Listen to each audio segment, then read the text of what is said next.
Morris বুকাইলির মতো লোক, ফ্রান্সের যিনি বড় দার্শনিক, উনি বলেছেন যে কোরআনের ভুল ধরার জন্য কোরআন শিখছিলাম। যেহেতু দেখলাম যে বেদে ভুল আছে, বাইবেলে ভুল আছে, ত্রিপিটকে ভুল আছে, সব ধর্মগ্রন্থে ভুল আছে, তো কোরআন শরীফে ভুল আছে। কোরআন শরীফে ভুল আছে তা বুঝবো কি করে? আরবি তো জানি না, সুতরাং আরবি শিখবো। কোরআনের ভুল ধরার জন্য বেচারা আরবি শিখলো। আরবি শিখছে তো ভালোভাবে শিখছে। আরবি শিখে তারপরে কোরআন শরীফ তিনি পড়লেন। এখন ওনার মনের মধ্যে চিন্তা হলো, কোরআনে যে বর্তমান যুগের কোরআনে যে ভুল নাই এ কথা বুঝবো কি করে? সারা দুনিয়ার মুসলমানেরা পরামর্শ করে একরকম কোরআন তো ছাপাইতে পারে, ভুল আছে কি নাই তা বুঝবো কি করে? ভুল আছে কি তা নাই বোঝার জন্য পুরানা কোরআন শরীফ লাগবে। পুরানা কোরআন শরীফ কোথায় পাওয়া যাবে? খুঁজতে খুঁজতে খবর এলো ওই রাশিয়ার তাশখান মিউজিয়ামের ভিতরে কোরআন একজন আছে, যা হযরতে উসমান রাদিয়াল্লাহু তাআলা আনহুর জামানায় হাতে লেখা কোরআন। মরিস বুখারী মনে করলো এর থেকে জেনুইন আর কিছুই হবে না। সেখানে চলে গেলেন। কোরআন শরীফ, সেই পুরানা কোরআন শরীফ, হাতের লেখা কোরআন বের করে, বর্তমান যুগের ছাপানো কোরআন শরীফ বের করে তিনি মিলায় দীর্ঘদিন বসে তা পড়লেন। পড়ার পরে তিনি সাংবাদিকদের বললেন, কোরআনের ভুল ধরতে গিয়া আমার নিজের জীবনের ভুল ধরা পড়ে গেছে। আমি কোরআন শরীফ পড়ে দেখলাম তামাম কোরআনের ভিতরে হযরতে উসমান রাদিয়াল্লাহু তাআলা আনহুর জামানার হাতের লেখা কোরআন আর বর্তমান যুগের ছাপানো কোরআনের ভিতরে আয়াত দাড়ি কমা, আয়াত তো দূরের কথা, সূরা পারা তো দূরের কথা, একটা দাড়ি কমা একটা ফুল স্টপের কোনো পরিবর্তন আমি দেখতে পাই নাই। শুধু তাই নয়, উনি আরো বলেন, আমি কোরআন শরীফের ভিতরে বিজ্ঞানের যত থিওরি আমি পেয়েছি, এই বিজ্ঞানের থিওরি, পৃথিবীতে যত থিওরি আছে, বিজ্ঞানের আরেকটা থিওরি হচ্ছে বিজ্ঞানের কোনো থিওরি ফাইনাল নয়। বিজ্ঞানের কোনো থিওরি ফাইনাল নয়। আজকে একজন একটা বলে, কালকে আবার আরেকজন আরেকটা বলে।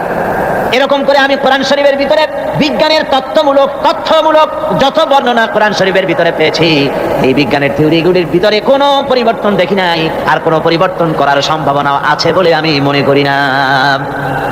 তিনি বলছেন গোটা কোরআন শরীফ সংখ্যা তত্ত্বের দিক থেকে, বাচন ভঙ্গির দিক থেকে, এর মধ্যে একটা ভুল ধরার জন্য বহুত চেষ্টা করেছি। গোটা কোরআন শরীফের ভিতরে কোথাও এতটুকু আমি ভুল বর্ণনার ভিতরে, আলোচনার ভিতরে আমার নজরে পাই। মরিস বুখারী পাবে কি করে? আর ভাবেও পাবে না, ওর চোদ্দ গোষ্ঠী তো পাবে না, যেহেতু বিষয়টা তো আল্লাহর, বিষয়টা কার? আল্লাহ পাকের। সুতরাং এর মধ্যে আল্লাহ পাক সব বলেছেন, এমন কিছু নাই যা এর মধ্যে বলা হয়নি। এখন এই কোরআন সব সমৃদ্ধ মানুষের জন্য তো হয়ে এসেছে, কিন্তু দুর্ভাগ্য আমাদের এই, আপনারা বলেন ডাক্তারি বই, এই যে হোমিওপ্যাথি কি ম্যাটেরিয়া মেডিকা একটা আছে না, আছে এত বড় এক বই। এখন কেউ যদি তার অসুখ হয়েছে, এখন যদি ওই ম্যাটেরিয়া মেডিকা সে যদি পড়তে থাকে, রোগ ভালো হবে?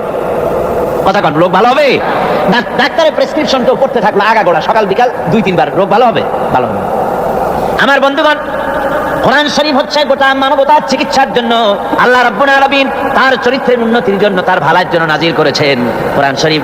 ডাক্তারের প্রেসক্রিপশন পড়লে, ডাক্তারি বই পড়লে রোগ ভালো হয় না, কিন্তু কোরআন শরীফ পড়লে পরে ফায়দা হয়। তবে যে রোগ ভালো হওয়ার জন্য কোরআন নাজিল হয়েছে, ওই স্বার্থ, ওই ফায়দা মানুষ লাভ করতে পারবে না।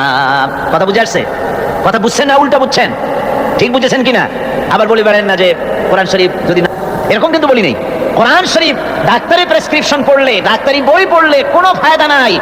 ওষুধ যতক্ষণ আপনি ঠিক মতো না খাচ্ছেন, সেবন করছেন, ততক্ষণ রোগ আপনার ভালো হবে না। একথা যেমন সত্য, কোরআন শরীফ আপনি তেলাওয়াত করলে ডাক্তারি বইয়ের মতো ফায়দা হবে না তা না। কোরআন শরীফ পড়লে সওয়াব হবে, ফায়দা হবে। তবে যে উদ্দেশ্যে কোরআন অবতীর্ণ হয়েছে, ওই উদ্দেশ্য, ওই বরকত, ওই নেয়ামত আপনি লাভ করতে পারবেন না। কথা বুঝে আসছে? এবার বুঝে আসছে? আপনাকে কোরআন পড়তে হবে, অক্ষরে অক্ষরে সওয়াব পাবেন, কোনো সন্দেহ নাই। সুমা খাইবেন, সওয়াব হবে। দুনিয়ায় কোনো বইতে সুমা খাইলে সওয়াব নাই, আল্লাহর কালামে সুমা খাইলে কি আছে? সওয়াব আছে। মাথায় রাখলে সওয়াব আছে, বুকে রাখলে সওয়াব আছে, তেলাওয়াত করলে সওয়াব আছে, বুঝলেও সওয়াব আছে, না বুঝলেও সওয়াব আছে। সুবহানাল্লাহি ওয়া বিহামদিহি। এখন এই কোরআন অবতীর্ণ করেছেন আল্লাহ পাক, অবতীর্ণ করে বলছেন, ফামান তাবিআ হুদায়া ফালা খাউফুন আলাইহিম ওয়ালা হুম ইয়াহজানুন। আল্লাহ রাব্বুল আলামিন বলেন, আমি এই কোরআনকে অবতীর্ণ করে দিলাম, এই কোরআন যারা মেনে চলবে, কোরআনের আইন কানুন যারা মানবে, ফালা খাউফুন আলাইহিম, ওদের জন্য কোনো ভয় নাই, ওদের জন্য কোনো চিন্তা নাই। জোরে বলেন সুবহানাল্লাহ, জোরে বলেন সুবহানাল্লাহ। আল্লাহ পাক বলছেন কোনো ভয় নাই, কোনো চিন্তা নাই। কোরআন মানো, কোরআন শরীফ অনুযায়ী তোমরা তোমাদের জীবনকে পরিচালিত করো, তাহলে তোমরা দুনিয়ায় শান্তি পাবে, ব্যক্তিতে, পরিবারে, রাষ্ট্রে, সব জায়গায় শান্তি পাবে। আমাদের দুর্ভাগ্য, ওই আগেই বলেছি, একদিকে সৌভাগ্যবান জাতি, আর একদিকে দুর্ভাগ্য আমাদের, যে এত বড় নিয়ামত থাকতে এর থেকে আমরা বঞ্চিত। এটাকে আমরা সুন্দর করে পেঁচাইয়া তারপরে ওই মেয়ের সাথে দিয়ে দেওয়া হয় বিবাহের সময়। বিবাহের সময় মেয়ে বাড়িতে দিয়ে দেওয়া হয়, তা তো আগে দিত, এখন তাও বন্ধ হয়ে গেছে। এখন কোরআন শরীফ দেয় না। আগে অন্তত বিবাহের সময় মেয়ে দেখতে গিয়ে জিজ্ঞেস করতো যে কোরআন শরীফ পড়তে পারো কিনা মা, একটু কোরআন শরীফ পড়ো। শ্বশুরে জিজ্ঞেস করতো, শাশুড়িতে, হবু শ্বশুর, হবু শাশুড়ি, হবু বউকে জিজ্ঞেস করতো পুত্রবধূকে কোরআন পড়তে জানো কিনা, সূরা ফাতিহা পড়ো তো, কি বলেন, এগুলি জিজ্ঞেস করা হতো না আগে। এখন এই সব জিজ্ঞেস করে না, কোরআন জিজ্ঞেস করবে কখন? আগেই জিজ্ঞেস করে রবীন্দ্রনাথের সঙ্গীতের প্যানপ্যানানি সুর জানো কিনা, নাচতে পারো কিনা। এইগুলো হলো আগের জিজ্ঞাসা। নাউযুবিল্লাহি মিন যালিক। আগে এমন অবস্থা ছিল, সকাল বেলায় বাড়ি থেকে যখন বেরোতাম, আমাদের অবস্থা তো এই ছিল, আব্বা অর্ডার করতেন ফজরের নামাজ পড়ে তেলাওয়াত না করে বিছানা থেকে উঠতে পারবে না, নামাজে যায়, নামাজে বসে থাকতে হবে, তেলাওয়াত করতে হবে, জোরে জোরে তেলাওয়াত করতে হবে যেন আমি শুনতে পাই।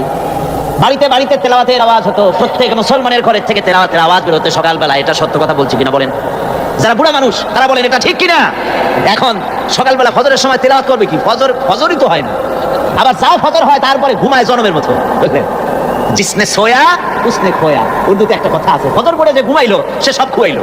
কথা বুঝতে পেরেছেন? তবে শেষ রাতে যদি কেউ জাগে তো ওটাকে কভার করার জন্য ঘুমাই নিবে, আপত্তি নেই, সে ব্যাপারে কোনো ফতোয়া দিচ্ছি না। কথাটা হচ্ছে এই যে ফজরের নামাজের পরে যে তেলাওয়াতের সিলসিলা ছিল আগের যুগে, সেটা এখন চলে গেছে। এখন সকাল বেলায় বা দিনের বেলা ওই গলা সাথে সারে গামা পাদা নিশা এগুলি হাবিজাবি এগুলি করতে থাকে। ওই আগের মতো ওই কোরআনের আওয়াজ বাড়ি বাড়ি থেকে বের হয় না। আমার বন্ধুগণ, কোরআনে কারীম কি, কোরআনে কারীমের তেলাওয়াত আগের মতোই আবার যদি চালু করি, কোরআন বুঝতে পারি, কোরআন যদি জীবনের উপরে ধরে রাখতে পারি, আল্লাহর নিয়ামত আমরা লাভ করতে পারবো। এবার আমি তাফসীরের দিকে যাচ্ছি। যাওয়ার আগে শেষ একটি হাদিস আপনাদের শোনাই। আল্লাহর নবী বলেছেন, ইন্নাল্লাযী লাইসা ফী জাওফিহি শাইউম মিনাল কুরআনি কাল বাইতিল খারিব। আল্লাহর নবী বলেন, যে দেহের ভিতরে কোরআন নাই, ওই দেহটা হচ্ছে একটা সারা বাড়ির মতো। যে দেহের ভিতরে কোরআন নাই, এইটা হচ্ছে একটা পরিত্যক্ত বাড়ির মতো, যে বাড়িতে মানুষজন বাস করে না। এরকমের বাড়িকে চট্টগ্রামে কি বলে? জি, সারাবিটা হবে না, এটাকে সারাবিটা বলে। এখন যেই বাড়িতে মানুষ থাকে না ওইটা হচ্ছে সারাবিটা। আচ্ছা, এই সারাবিটা থেকে যখন মানুষ রাতের বেলায় ওর কাছ থেকে যখন যায়, তখন ভয় করে কিনা? কোন ভয় করে কিনা? কিসের ভয়? যেহেতু মানুষ থাকে না, ভয় করে কেন? ওই বাড়ির মধ্যে কি থাকে? বাড়ির মধ্যে কি থাকে? ভূত। ভূত বলে আসলে কিছু নাই।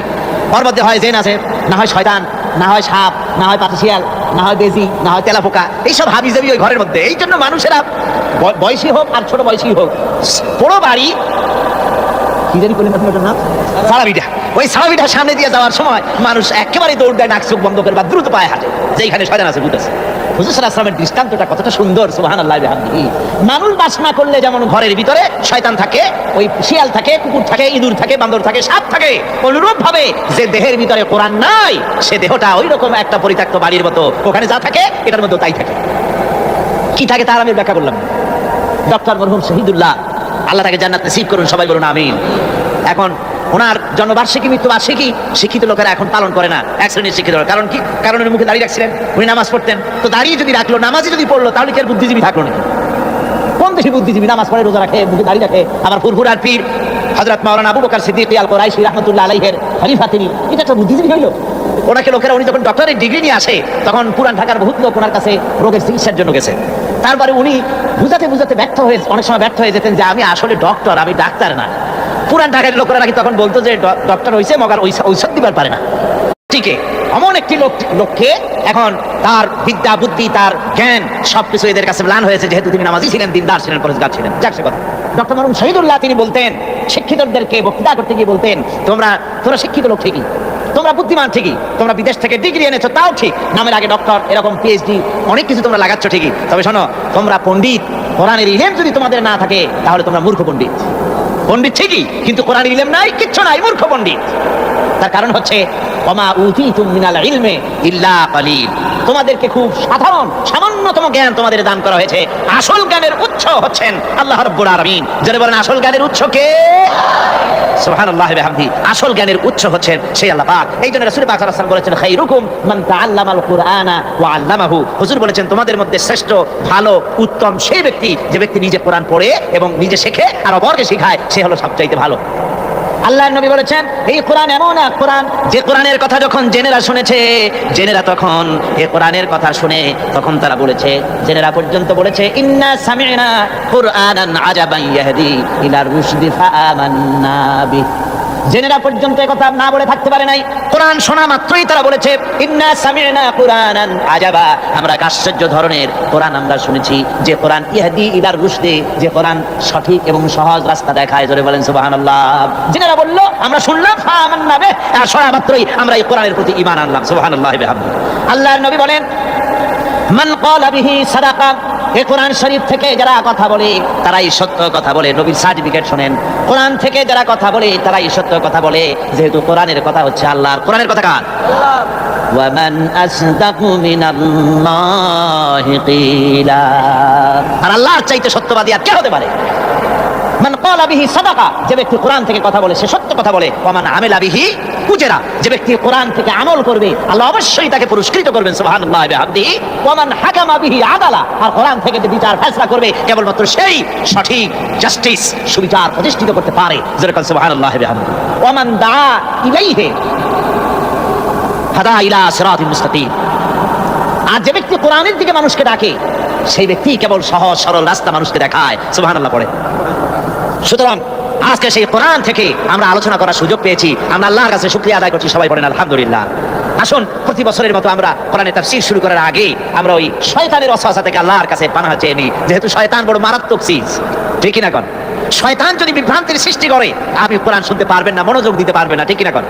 সবাই পড়েন আউযু বিল্লাহি মিনাশ শাইতানির রাজীম বিসমিল্লাহির রহমানির রহিম। বিতাড়িত মরদুদ শয়তানের ওয়াসওয়াসা থেকে আল্লাহ তোমার কাছে পানাহ চাই। 5টা দিন কোরআনে কারীমের তাফসীর যেন সঠিকভাবে শুনতে পারি, বুঝতে পারি। শয়তানের সব রকমের ষড়যন্ত্র থেকে আমাদেরকে হেফাজত করো, এই মাহফিলকে হেফাজত করো। সবাই বলুন আমিন।